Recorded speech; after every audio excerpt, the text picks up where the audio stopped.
This next question is lengthy. It's about the subject of illness. Could you say something about the effect of illness and aging on consciousness and Dharma practice? Is it all just getting harder? Or are there also advantages in getting older? Areas I am particularly concerned about are short-term memory loss and the ability to practice mindfulness of purpose. The progressive hardening of typical patterns of thought and behaviour, which may not always be positive, even after a lifetime of practice. How to deal with the sheer increase of unpleasant physical and mental experiences at a time in one's life when creative powers might be diminishing. Well, that's quite a portmanteau question, as I call them. Yes. So there's quite a lot to be unravelled here. Maybe we unravel it bit by bit. Yes. Okay. So, is it all just getting harder, or are there also advantages in increasing? What was the? How did it begin? Could you say something about the effect of illness and aging on consciousness? The effect of illness and aging on consciousness and Dharma practice. Well, I think I'd better just say something about my own recent personal experience, because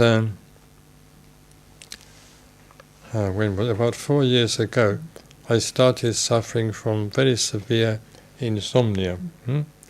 It was of the a severe type that is sometimes described as a sleep deprivation.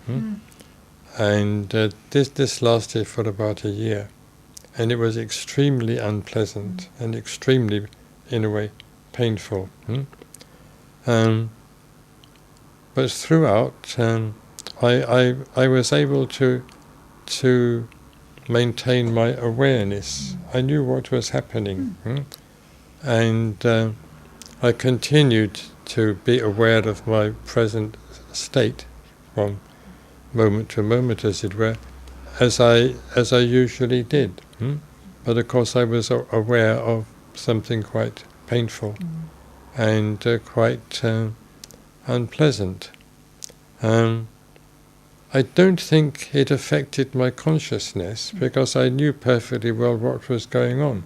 In fact, I had too much consciousness because I wasn't able to sleep. And that was really a quite terrible experience. It's very difficult to compare it with anything else. It's not like anything else.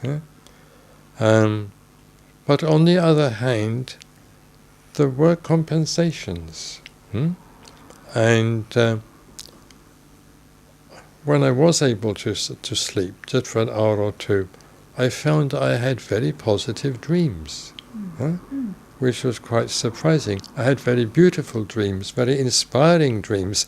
I had lots of dreams about being in beautiful mountain scenery and being by the sea and in all sorts of beautiful and inspiring situations, and also seeing beautiful jewel-like objects and golden objects, just like in a good meditation. So that was the other side of it. And after I got over this period of sleep deprivation and started sleeping more normally, I had very few such dreams. So it was almost as though that the psyche somehow keeps up a balance, that what you lose on the swings you gain on the roundabouts. It was almost like that. Yeah. And I remember I had a few very inspiring dreams about some of my teachers during that period. But my experience during the hours that I was awake that was almost horrific.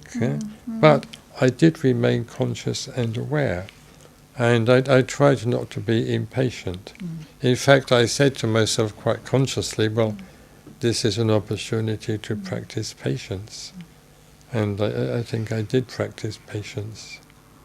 Anyway, that's just by way of a bit of introduction. Yes, So let's move. So that wasn't so much the aging process, it may have been connected with the aging process, but that was just an example of illness, the illness being sleep deprivation. So it says, are there also advantages in getting older? Old? Well, obviously there are some. Yes. Well, almost always. Obviously. Well, one is more experienced, and one should be more sensible, therefore. One should be less rash, less inclined to jump to conclusions, more cautious about judging other people, because one has misjudged them so often, and less sure perhaps of the rightness of one's own opinions, because one has found them to be so often wrong, and so on and so forth. Yeah? Those are all some of the advantages of growing old. Yeah? But of course you also become less up to date, and you're quite ignorant of all sorts of things that 10-year-old children know all about. So there is that, as I'm sure some of you who are your parents and grandparents have realized. Yeah? Areas I am particularly concerned about are short-term memory loss. You're right, short-term memory loss. I'm not so sure about that. I think now that I'm 82, I think perhaps my short-term memory isn't quite so good as it used to be. My long-term memory is very good, I may say. Yes, we know.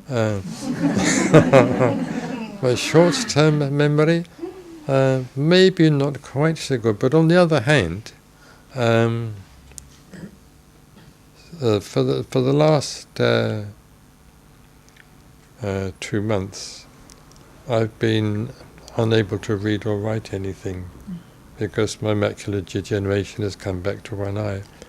But so therefore I can't write things down in order to remind myself to do. So I think, in a small way, because I've had to exercise it more, I think my short-term memory has improved a little bit. Makes sense. Yes.